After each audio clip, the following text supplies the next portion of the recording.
Well, it's Sunday the 25th. So I set out this morning. I didn't sleep last night. Now I'm not gonna make it some noble, natural endeavor. The truth is, it was rock solid paranoia. Um, Completely sober, other than a glass of caffeine, which I think I drank intentionally to perpetuate, or maybe even to masquerade the symptoms of the genuine paranoia. I don't make no jest that the activities based solely on what I'm saying um, are are inherently dangerous, statistically dangerous, historically dangerous, and I think most people's notion of somebody that's fearless is somebody that's fearless. Um, sure. That's one of the things I learned while studying bartending. That's where gin gained its notoriety in England, was when England got their asses kicked by the Dutch. The English associated their loss with Dutch courage, which they also associated with the Geneva, which was the predecessor to gin, or is the predecessor to gin. Um, and therefore, when William Orange took the throne of England and released the taxes, or eliminated taxes on gin distilling, the English went for the gusto. Basically, they call that phenomena, which I call a stratagem and a template of one source. They call that phenomena. Some circles call that phenomena the first crack epidemic, because of the scale of a massive addiction to gin that happened in all ages. Because it was, well, if you want to look into it, you can look into it. But anyways, um, on that note too, there are plenty of legitimate reports from mainstream news as well that Florida in particular has been flooded with record cheap, record high quality cheap heroin in mass. So that I think it's, I don't know how, I've never messed with heroin. Don't get me wrong. And as a youth, there was an attempt, and I tried many a time. And it was funny that in the drug world, when I ran around, the everybody I met was morally, and these are people. I mean, they're not moral people on any level, but and they were full scale drug addicts and criminals and hitmen and gangsters. Um, no one was willing to be the one to take me past that threshold. And there's a sentiment in me where I could have done it, just done it. I could have been the one to initiate it with somebody else, but I've never been.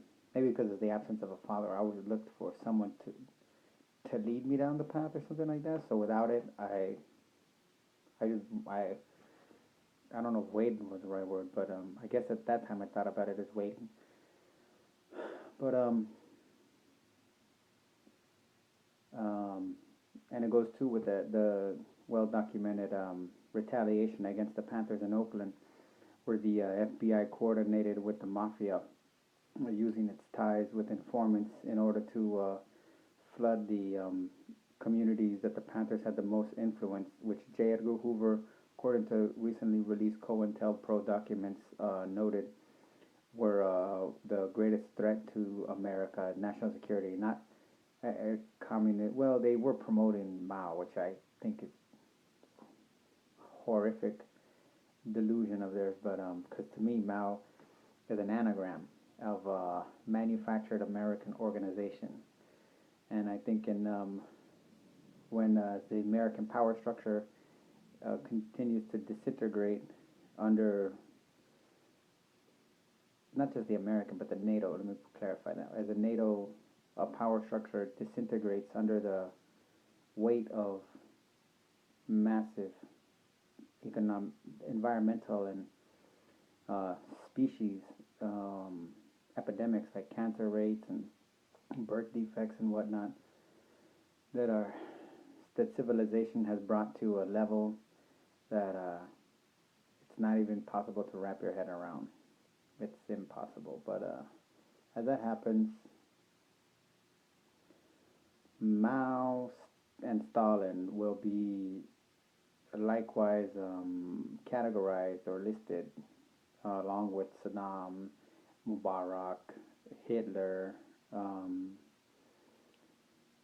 Ben Ali in Tunisia, the Shah, Pinochet, Baby Doc and Papa Doc Duvere out of Haiti, Noriega,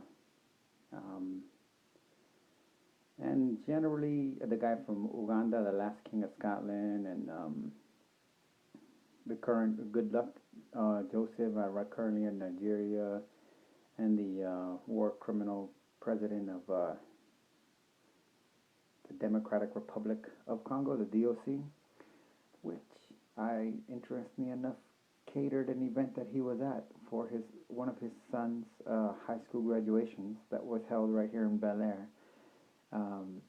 while he was already in the international field known as a war criminal. This was just about 4 years ago, so that was interesting. But anyways, my point for today is I set out this morning with an attempted resolve to do something. So I took my little papers that I printed up about this event, and I intended to go see, because it's Memorial Day, so I'm actually going to try to pass them out. There's supposed to be a memorial parade, and I wasn't sure if it's today or tomorrow, because I don't know how things work like that. And I would like to know too, in memory of my first daughter, Kala Autumn Caffrey, who was lost in a miscarriage at 8 weeks on Memorial Day. So in the process I went by one of these Emersonian Universal Unitarian churches, which I stopped by before and talked with the people, but I can't. But I saw them and I thought, okay, you know what, I'll try this. And so I went and I talked to the lady. The lady remembered me, and she gave me an opportunity to talk, and she knew some stuff. And some of the things she said, and I was open and honest with her, and I told her, look, I'm not looking for allies, because on the truth is I'm a radical, and my motivation is rage and revenge. But I don't think that that's the most effective stratagem, and I think people deserve a chance, as much as I also think they deserve it. And she listened at least. I gave her one paper, and I was like, you could do with it whatever you want. You can rewrite it. You don't have to keep it. She's like, I understand. So, and she told me that Rocketdyne site that I showed you, they intend on building condominiums there. And so they're probably not going to disclose. She's like, who would want to buy a condominium there? People that don't know. People coming from the rural, just like the Grapes of Wrath. People coming from those areas in those kind of situations that think that it's going to be an opportunity to buy there. And by the time they get in, it'll be too late, because they'll be stuck and they won't be able to sell it. So it's a horrific scam that's going to be played on a lot of people, if they even get a chance to build those things. They should just build a big tomb right there, a monument to death. But anyways, I stopped and she let me talk. And when I was leaving, I saw the Valley Sikh Temple. And I thought, oh, you know what? I saw a Lutheran church too, but the first car that was parked in it had 2 American flags on it and a Semper Fi bumper sticker. And I was like, you know what? They deserve it. I can't bring myself to them. That the Valley Sikh Temple was there, and I was like, you know what? These people, I don't know. They just deserve to know. So I went there and ended up staying for a service. And got to sing. Man, the music, they played a little music, and this guy played his drum, and it was amazing because the way I played with my hands my entire life, like a drum on desk and everything like that, part of ADD and everything. There's an instrument in Sikh Punjabi, I guess, style that man, they play like that. Oh, it was very nice, and their all their decorations are in orange, and I think it's funny because my bedding sheets and pillow are orange, and my towel is orange. I have a nice attraction to orange. I've had for a couple of years now. But I stayed there, and afterwards, one of the gentlemen, no one approached me. Um, One of the gentlemen said, "Do you breakfast? Have some breakfast?" So I just followed the crowd and had a little snack. And I pulled out a paper. I was going to give it to somebody, and I was looking at who to give it to, and I realized I'm going to do this one different. I looked at their schedule. They have events Monday through Sunday. They have events 7 days a week. And I'm going to go from their event. Before I give the paper, I'm going to go for a week.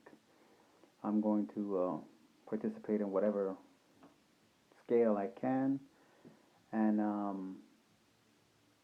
when I do talk to somebody, I'm going to be upfront and honest and say I came here for one reason and one reason only. But I don't know. Like I said, I'm hopeless. So in the final analysis of me coming to grips with how hopeless I am and helpless, I realize I got nothing to lose. And so I have, rather than allow that sentiment to constrict me to the brutality that I call for on all scales, I can endeavor to manifest other sentiments. As human being, I have the complex ability to be human and be as diverse as the entire ecosystem of the planet, which is just a reflection of the cosmos, from solar systems to planets to stars to black holes. You know, all that is just, in one sense, that examples of facets of the human capacity. So, in an effort to try to tap into that and kind of like, hopefully, when I open my mouth, one can see the universe kind of scenario, if anybody knows what that means. Not that that's Sikh, that's Hindu. Um,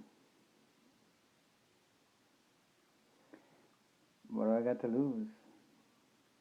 I see it as I'm basically coming to grips with I'm already dead.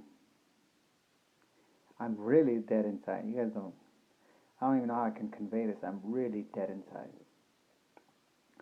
But as to take advantage of that, I can look at people, other people, rather than them being dead and me being alive. I can look at me being dead and them being alive, and all I have can do is mimic them in ways, but at the same time, no, I can never be them. Um, that's one of the things I told the lady. I was like, "Thank you very much for letting me do this." I was like, um, honestly, I didn't come back from the last time because of my aversion to groups. I was like, maybe I want to think of myself as Thoreau, and he lived and died lonely. Um, so it was an interesting morning so far. It was a nice experience, and we'll see what happens going forward. But that's it. It's on.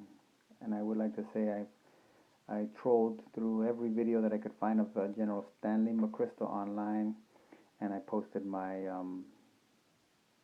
American General poem as in the comment views, and in some of them I also posted statements about calling for his execution. So I do want to clarify that I can make a distinction between my call for systematic violence, which I do think is justified, um, and my attempt to convey non-violently to people that prescribe to or attempt to. I think in a lot of ways, prescribing to non-violence is a very violent action against the people that you are claiming to support. But again, I can't contest that they have sentiments that are as loud inside of them as mine are inside of me. So, whatever. That's where it goes in life, I guess. So, happy Sunday, people. Happy Memorial Day. Kala Adam Kafre.